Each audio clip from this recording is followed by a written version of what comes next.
నమస్తే అండి. నేను వాణి. నా ఛానల్ ఫస్ట్ టైం చూస్తుంటే ప్లీజ్ లైక్ చేసి, షేర్ చేయండి, సబ్స్క్రైబ్ చేసుకోండి. ఈరోజు మనం ఒక ఇంట్రెస్టింగ్‌గా ఉండే హర్రర్ స్టోరీని వినేద్దామా? ఒక ఊరిలో సీత అనే అమ్మాయి ఉండేది. చిన్నప్పుడు ఆమెకి అద్దాలు అంటే చాలా భయం. ఎప్పుడు అద్దం ముందు నిలబడినప్పుడు ఏదో కనిపిస్తుందేమో అన్న భయం. కానీ పెద్దవాళ్ళైతే అది నువ్వే చూపిస్తున్నది నీ రూపం అని హేళన చేసేవారు. ఒకరోజు సీత తాను కొత్తగా కొన్న పాత ఇంట్లోకి మకాం మార్చింది. ఆ ఇల్లు చాలా పాతదై ఉండి అందులో ఉండే వస్తువులు కూడా పాతకాలం నాటివే. అటువంటి ఇంట్లో పెద్ద బంగారు అద్దం ఒకటి దొరికింది. అది చాలా ఆకర్షణీయంగా కనిపించింది.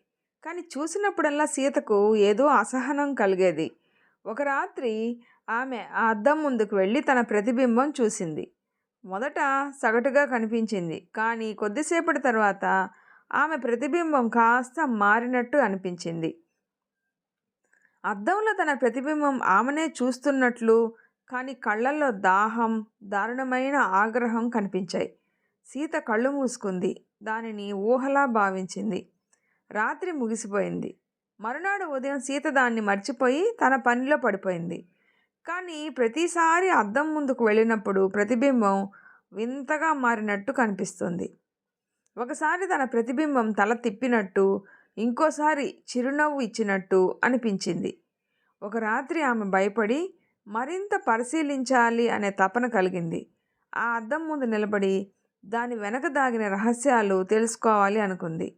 సీత అద్దానికి సమీపించినప్పుడు ప్రతిబింబం హఠాత్తుగా మాట్లాడడం మొదలుపెట్టింది. "నువ్వు దీన్ని చూస్తున్నావా?"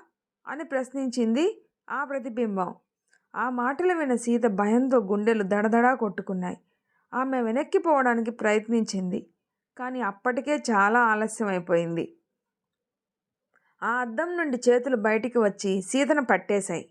ఆమె గట్టిగా అరుస్తూ పోయినప్పటికీ ఎవరూ ఆ చీకటింట్లో సీత కేకలు వినలేదు.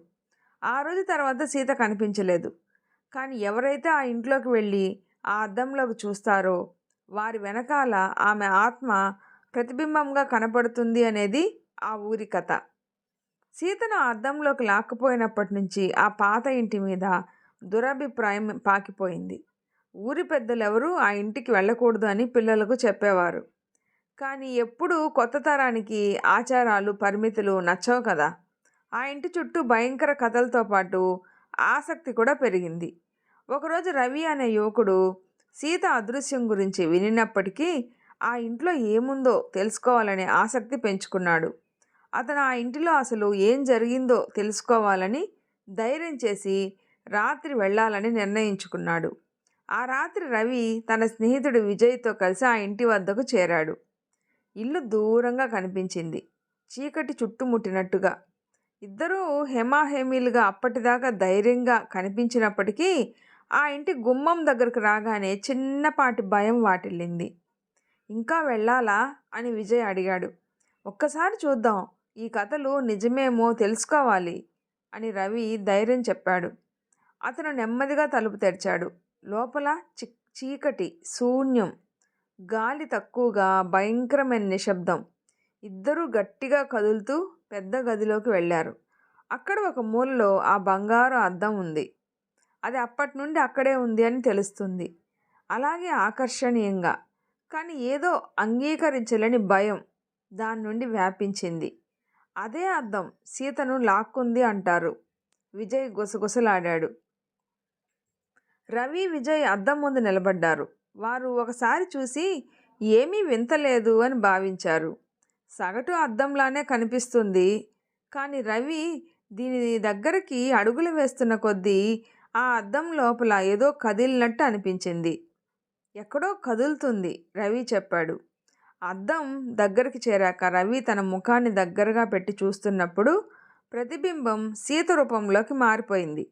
ఆమె కళ్ళల్లో భయం, బాధ, కసి. రవి వెనక్కి వెళ్ళడానికే సిద్ధంగా ఉండగా సీత ప్రతిబింబం గట్టిగా అతనితో మాట్లాడడం మొదలుపెట్టింది. "నన్ను ఇక్కడి నుంచి బయటికి తీసుకురా" అని సీత ప్రతిబింబం వేడుకుంది. "ఇంకా చాలా ఆలస్యం అవుతుంది, లేకపోతే నీకు అదే జరుగుతుంది."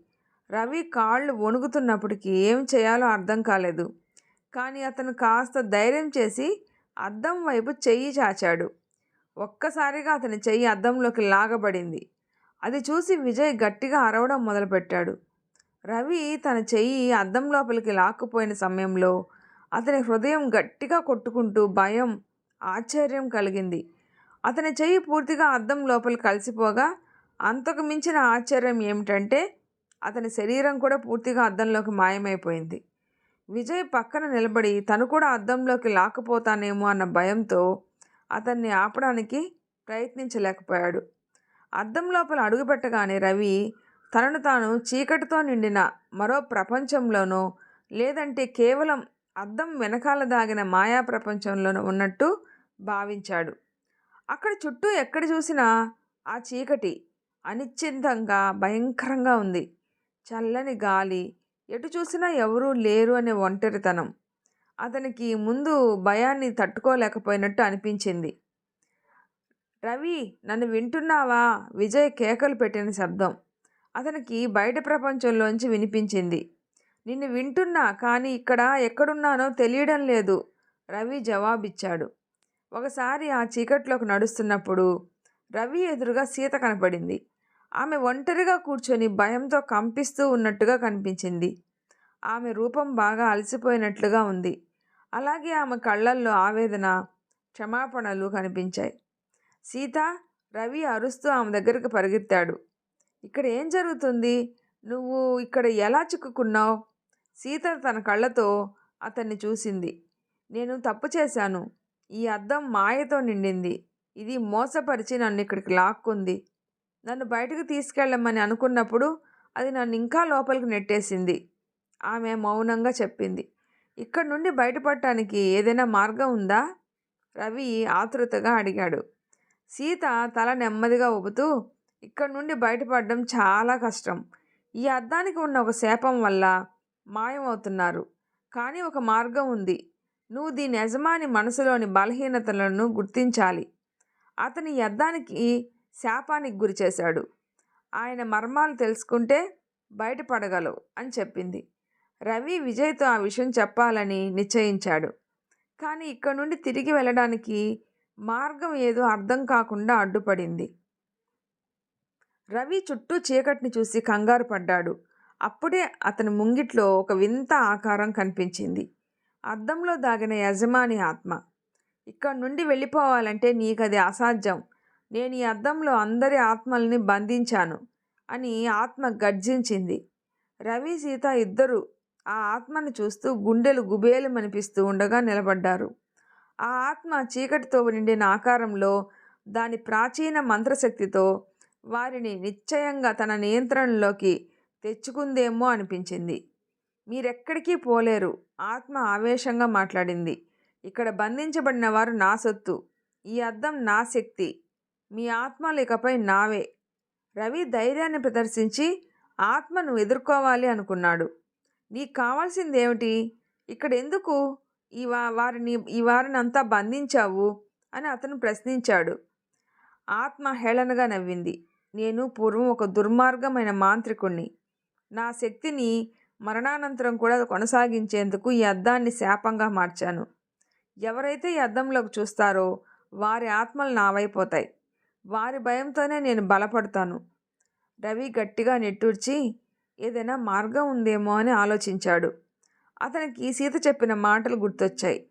అతని బలహీనతను కనుగొనాలి. రవి ఆత్మ బలహీనత ఏమిటో అర్థం చేసుకోవడానికి ప్రయత్నించసాగాడు. ఈ అద్దం నీ శక్తి కదా? రవి ప్రశ్నించాడు. ఇది లేకపోతే నువ్వు వలలు వేయలేవు. ఆత్మ గట్టిగా నవ్వుతూ, అవును, ఈ అద్దం లేకపోతే నేను బలహీనం అవుతాను. కానీ ఈ అద్దాన్ని నాశనం చేయడం సాధ్యం కాదు. ఎవరైనా ప్రయత్నిస్తే వారి ప్రాణాలు నాశనం అవుతాయి.